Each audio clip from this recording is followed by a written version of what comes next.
आप सभी को सुंदर शरद पूर्णिमा की बहुत बहुत बधाई हो। बाबा विश्वनाथ की कृपा आप पर सदा बनी रहे। आ गया शरद पूर्णिमा की रात्रि। बड़े से बड़ी बीमारियां, बड़े से बड़े रोग, बड़े से बड़े बड़े कष्ट इस शरद पूर्णिमा की रात्रि को छूट जाते हैं। दमे की बीमारी, श्वास की बीमारी, अनिद्रा की बीमारी, रात्रि को जगना, ये सारी बीमारियां शरद पूर्णिमा की रात्रि को अगर व्यक्ति अपने जीवन को सुखमय बनाए, अपने जीवन को आनंदमय बनाए तो सब छूट सकते हैं। शरद पूर्णिमा की रात्रि को पीपल के पत्ते 5 लेकर उसके ऊपर खीर डालकर रात्रि को खा लेने से महाराज दमे की बीमारी, श्वास की बीमारी रुक जाती है। वो बीमारी बढ़ती नहीं है, उससे कष्ट नहीं होता। जिन बच्चों के नेत्र कमजोर होते हैं, रोशनी कमजोर होती है, शरद पूर्णिमा के दिन रात्रि को 12 बजे भगवान चंद्रदेव का दर्शन कराइए। 5 से 7 मिनट तक नयन मिलाए चंद्रदेव के साथ और बाद में एक पीपल के पत्ते पर खीर जो चंद्र के नीचे रखी हुई है उसी खीर को चटा दीजिए। फिर चंद्र का दर्शन कराओ, फिर खीर को चटा दीजिए। महाराज नयन की ज्योति बढ़ती है, नींद नहीं आती तो निंद्रा देवी प्रवेश करती है, निंद्रा अच्छी आती है, आनंदित होता है। महाराज जिस व्यक्ति के शरीर में गांठ पड़ जाती हो, शरीर काला पड़ जाता हो, चट्टे पड़ जाते हो या दांत खाज खुजली हो जाता हो, उसके लिए भी शरद पूर्णिमा की रात्रि को 12 बजे महाराज भगवान चंद्रदेव के लिए 21 दिए जलाए जाते हैं। उस 21 दिए की कालोच एक थाली में इकट्ठी करी जाती है। कालोच को इकट्ठी कर कर शरीर में गाय के घी के साथ में जहां जहां जगह पर चट्टे हैं, गांठ है, वहां लगाया जाता है। उसको 5 या 7 दिन लगाइए। उसके बाद में रोज प्रतिदिन लगाने के आधे घंटे बाद स्नान कर लीजिए, आराम लगना प्रारंभ हो जाता है। महाराज आज शरद पूर्णिमा की रात्रि से लेकर कार्तिक पूर्णिमा की रात्रि के बीच में जो दामोदर भगवान का, कृष्ण का, शिव का मंगल आनंद करेगा, अभिषेक करेगा, पूजन करेगा, स्मरण करेगा, उसके सारे दुख दरिद्र दूर हो जाएंगे। रात्रि को आप बड़े प्रेम से खीर बनाओ, चंद्रदेव की साक्षी में रखो, भोग लगाओ भगवान श्री हरि को। बन सके अगर लक्ष्मी की कमी है, लक्ष्मी नहीं आ रही है, व्यापार नहीं चल रहा है, तकलीफ बहुत ज्यादा है, घर में कष्ट है, कर्जा ज्यादा है, तो एक तांबे के कलश के ऊपर, तांबे के कलश में पानी भरना, कटोरी रखना, उस पर लक्ष्मी जी की मूर्ति रखना। लक्ष्मी जी की मूर्ति नहीं हो तो चांदी का सिक्का रखना। उसके सम्मुख में आप 31 दीपक 31 दीपक घी के लंबी बाती के जला देना। महाराज एक एक कमल गट्टा उस 31 दिए के अंदर डाल देना और लक्ष्मी जी का पूजन करना, लक्ष्मी जी का स्मरण करना, खीर का भोग लगाना, पान के पत्ते पर खीर रखना, 5 पत्ते पर खीर का भोग लगाना और माता लक्ष्मी से विनती करना। सुबेरे 4 बजे तक वो रखे रहने देना, सुबह 4 बजे वो उठाना, लक्ष्मी को वापिस तिजोरी में या सिक्का हो तो उसको अलमारी में रख देना। जो खीर बनी है वो प्रसाद के रूप में सुबह 8 बजे, 10 बजे, 9 बजे जब खाना हो प्रेम से पाना। माता जो दिए लगाए हैं वो ठंडे हो गए होंगे, उनको रखे रहने देना, बाद में काम आते रहेंगे, या दिए विसर्जन करना हो तो आपकी मर्जी है। पर वो मट्टी के दिए लगेंगे, आटे के दिए नहीं लगेंगे, मट्टी के दीप लगाना है आपको। 31 घी के दिए लगाना है। लक्ष्मी जी का पूजन करो, कंकु, चावल, हल्दी, मोली से सब तरह से। शरद पूर्णिमा की रात्रि को सुख मिलेगा, आनंद मिलेगा, लक्ष्मी की वृद्धि होगी, कार्य सिद्धि होगी। दूसरा क्रम, अगर कार्तिक पूर्णिमा हो, शरद पूर्णिमा हो, ये दोनों पूर्णिमा पर शरद पूर्णिमा के दिन आप शाम को प्रदोष काल के समय 4:30 बजे से 6 बजे के बीच में 1 लोटा पानी, उसमें 5 बेलपत्र रखकर, 1 कमलगट्टा डालकर भगवान चंद्रेश्वर महादेव के नाम से भगवान शंकर को चढ़ा दीजिए। आपकी जो कामना हो वो कामना कर कर चढ़ाएं, विनती करें चंद्रेश्वर महादेव को और निवेदन करें कि हमारा ये कार्य सफल हो। केवल शरद पूर्णिमा के दिन चढ़ाइए, कार्तिक पूर्णिमा तक क्या फल मिलता है हमको जरूर बताइए। भी शरद पूर्णिमा की रात्रि को और कार्तिक पूर्णिमा की रात्रि को गर्भवती नारी अपनी नाभि पर यदि चंद्र की दृष्टि पड़वा लेती है तो बच्चा विकलांग पैदा नहीं होता है। गर्भ से जो बालक होगा श्रेष्ठ होगा, विद्वान होगा, चतुर होगा, पढ़ने में होशियार होगा, क्योंकि ये चंद्र की किरणें जब समुद्र में उछाल ला सकती हैं तो आपके जीवन में भी तरक्की ला सकती है, उछाल ला सकती है। इस शिव महापुराण की कथा कहती है, महाराज पूर्णिमा का जो चंद्र है वो विशाल काय है, और उस चंद्र की पूर्णता में हमारी अभिलाषाएं भी पूर्ण हो। आप आस्था चैनल के माध्यम से जितने लोग कथा सुन रहे हैं, फेसबुक यूट्यूब पर जितने कथा सुन रहे हैं, और कुबेरेश्वर धाम में जितने कथा सुन रहे हैं, आप में से कितने लोग हैं जो पूर्णिमा का व्रत करते हैं? जो माताएं करती हो जरा हाथ उठाइए। पूर्णिमा का व्रत जो करती है, करते हो ना आप लोग? रखिए हाथ। अब पूर्णिमा के व्रत में आपने कई बार किताब पढ़ी होगी पूर्णिमा की, या आपने व्रत किया होगा, या पूर्णिमा का व्रत आप धारण करे होगे, तो उसमें पूजन कौन से भगवान की होती है? पूर्णिमा के व्रत में किस भगवान की पूजन होती है? तो कहा पूर्णिमा के व्रत में केले के खंभ लगाकर पूर्णिमा का जो अध्यापन होता है, पूर्णिमा की जो पूजन होती है, उस पूजन में शंकर और पार्वती की पूजन की जाती है,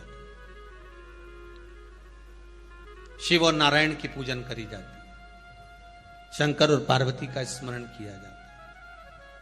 किसकी पूजन होती है? शिव पार्वती।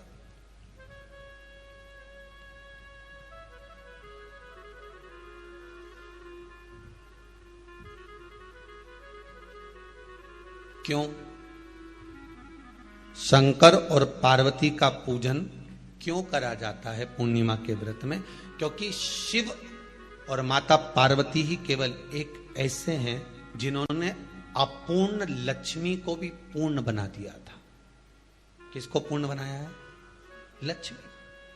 पूर्णिमा के दिन अगर आप शंकर भगवान को एक लोटा पानी अगर शिव को समर्पित कर रहे हो, श्वेत पुष्प को रखकर शंकर जी के ऊपर सफेद फूल को चढ़ाकर अगर एक लोटा जल भी, एक पात्र जल भी शंकर को समर्पित कर रहे हो, तो ये लक्ष्मी के लिए ही तो कर रहे हो। और कौन सी लक्ष्मी? पूर्ण लक्ष्मी। पूर्ण लक्ष्मी। आपको पहले भी कथा में कहा, एक बार भगवान विष्णु के सामने लक्ष्मी मैया ने बहुत तेज स्वर में कह दिया था, नारायण, दुनिया के लोग आपका नाम जपते हैं, दुनिया के लोग नारायण नारायण कहते हैं, दुनिया के लोग आपका भजन करते हैं, पर सत्य मायने में कहूं ना तो मेरे बिना दुनिया के लोगों की नहीं चल सकती, मेरे बिना दुनिया नहीं चल सकती, संसार मेरे बिना नहीं चल सकता। भगवान विष्णु ने कहा, यह तो गलत है लक्ष्मी आपका कहना। एक दिन लक्ष्मी को अहंकार आ गया, अहंकार के संबोधन जब माता लक्ष्मी करने लगी तो भगवान, उसी समय पर भगवान विष्णु को क्रोध आ गया और भगवान विष्णु ने कह दिया, लक्ष्मी तू इतनी बड़ी बड़ी बात कहती है कि तेरे बिना नहीं रह सकती संसार।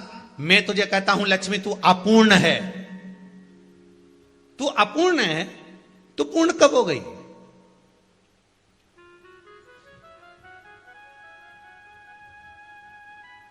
तेरी पूर्णता कहां हो गई? लक्ष्मी की आंख से आंसू बहने लगे, आज आपने मुझे अपूर्ण कहा है। आपको मालूम है आप मुझे अपूर्ण कह रहे हो? आपको यह ज्ञात हो रहा है आप मुझे अपूर्ण कह रहे हो?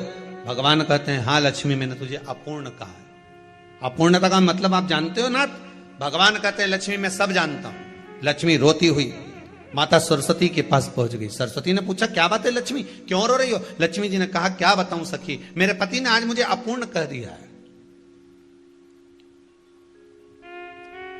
तो क्यों रो रही है तू? अपूर्ण अगर कह दिया, पति ने ही तो कहा है ना, तो क्यों रोना? चल मेरे साथ में। और सरस्वती मैया माता लक्ष्मी को लेकर सीधे पहुंच गई माता पार्वती के यहां। माता पार्वती के यहां जब पहुंची है, माता पार्वती ने लक्ष्मी जी को देखा और सरस्वती को देखा तो पूछा कि बात क्या है, क्या हो गया ऐसा, क्या हुआ, क्या है ऐसा जो तुम दोनों आज मेरे पास में आई? क्या हुआ? पार्वती जी कुछ बोलती, शिव जी का ध्यान माता सरस्वती की ओर और लक्ष्मी की ओर गया और भगवान शंकर जान गए कि आज भगवान नारायण ने लक्ष्मी जी को अपूर्ण कहा है।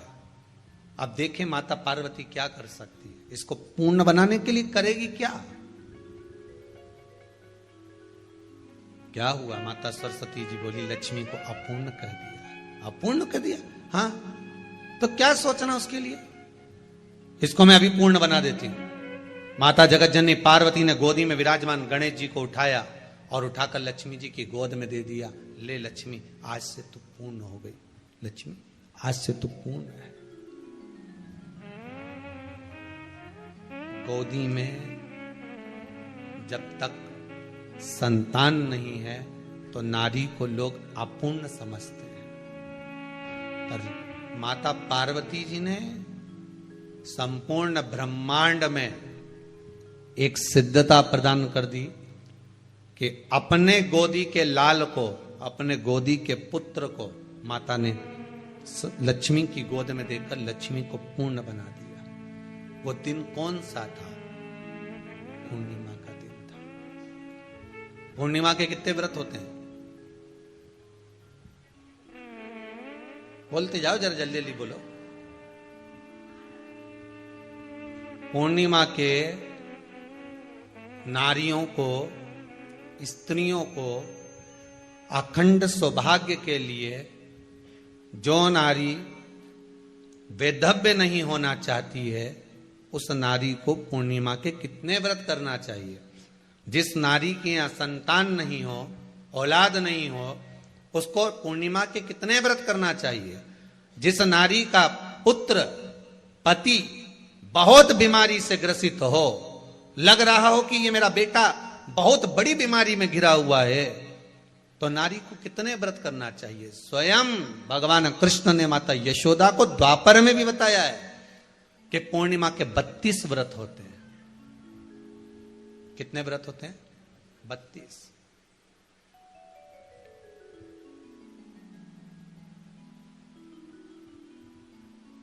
स्वयं भगवान कृष्ण यशोदा रानी को, माता यशोदा जी को भी बता रहे हैं 32 व्रत। अब आपको किसी ने बता दिया होगा कि 8 कर लो, 7 कर लो, 6 कर लो, 12 कर लो, इसलिए आपने बोला कि 12 कर लीजिए, 32 कर लीजिए। अरे यहां तो द्वापर की कथा भी कहती है। यशोदा जी ने एक बार भगवान कृष्ण को रोक कर कह दिया, ए कन्हैया रुको। कन्हैया बोले, बोलो मां, क्या बात है? कन्हैया जरा रुकिए, इधर आओ जरा। भगवान कृष्ण आए। हाँ मां बोलिए। किस जगह का प्रसंग है ये? जिस समय पर राधा रानी कुरुक्षेत्र में नंद बाबा और यशोदा जी को लेकर कुरुक्षेत्र के कुंड में, ब्रह्म सरोवर में स्नान कराने के लिए लेकर जाती है, ग्रहण का समय पर। और जब भगवान कृष्ण उस कुरुक्षेत्र के उस सरोवर में स्नान करने आते हैं, तब यशोदा जी ने अपने लाला से प्रश्न किया है, पूछा है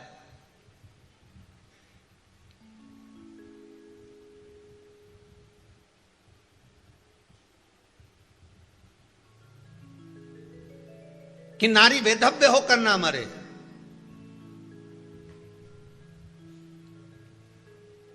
उसका पति कोई रोग से ग्रसित ना हो, उसका पुत्र किसी रोग में ना पड़े।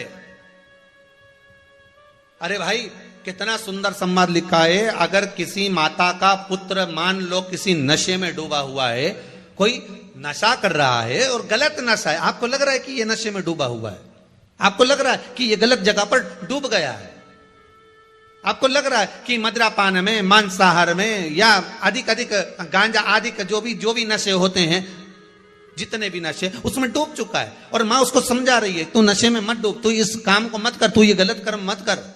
मां उसको समझा कर हार गई। तो मेरा माताओं से निवेदन है, आप उसको समझाना बंद कर दो, एक काम करना प्रारंभ कर दीजिए। हमें जो शिव महापुराण के माध्यम से शास्त्र कह रहा है कि आप 32 पूर्णिमा के व्रत प्रारंभ कर दो। उसमें करना क्या है आपको? केवल जिस दिन व्रत रहे, रात्रि के समय पर कोई भी मीठा, कुछ भी सामग्री आप चंद्र की रोशनी में, चंद्र को अर्घ देने के बाद, पूजन करने के बाद उसको रखो, और वही सामग्री जो नशा कर रहा है उसको पूर्णिमा के दूसरे दिन उसको खिलाओ। आप धीरे धीरे खिलाना चालू करेंगे, जिस नशे में वो डूबा हुआ उस नशे से वो छूटना प्रारंभ हो जाएगा। 2 पूर्णिमा व्रत करके तो देखो, तीसरे में तुम्हें जरूरत ही नहीं पड़ेगी। धीरे धीरे आप वो छूटना प्रारंभ हो जाए। स्वयं भगवान कह रहे हैं, यशोदा मैया ने कन्हैया को रोक लिया कुरुक्षेत्र के उस मैदान में, और भगवान कृष्ण का दर्शन माता यशोदा जी करी। बहुत बहुत दिनों के बाद मां को, आज माता यशोदा को लाला का दर्शन हुआ, बहुत समय के बाद, जाने के बाद, बहुत समय। जब देवता 33 कोटि देवता उस चंद्र के इंतजार में रहते हैं कि ये चंद्र प्रबल होगा, तब जाकर ये चंद्र यहां पहुंचेगा, तब जाकर हम मंथन करेंगे, तब जाकर वो अमृत मिलेगा, और उस अमृत को देवता धारण करेंगे तो वो आनंद पा जाएंगे। तो हम क्यों शरद पूर्णिमा छोड़ें? हम क्यों एक एक पूर्णिमा छोड़ें? एक एक पूर्णिमा के महत्व को जानिए। कोई पूर्णिमा साधारण नहीं है, कोई प्रदोष साधारण नहीं है, कोई शिवरात्रि साधारण नहीं है। 12 महीने शिवरात्रि पड़ती है, 12 महीने में प्रदोष पड़ते हैं, पर 12 महीने पड़ते हैं। हम उसका महत्व ही नहीं जान पाते।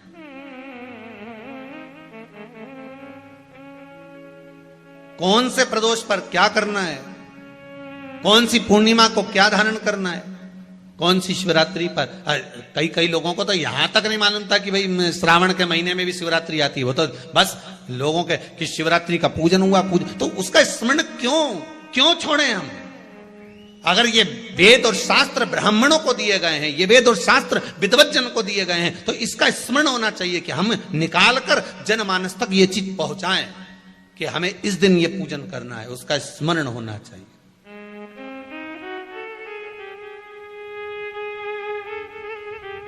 और वो सुख देने वाला।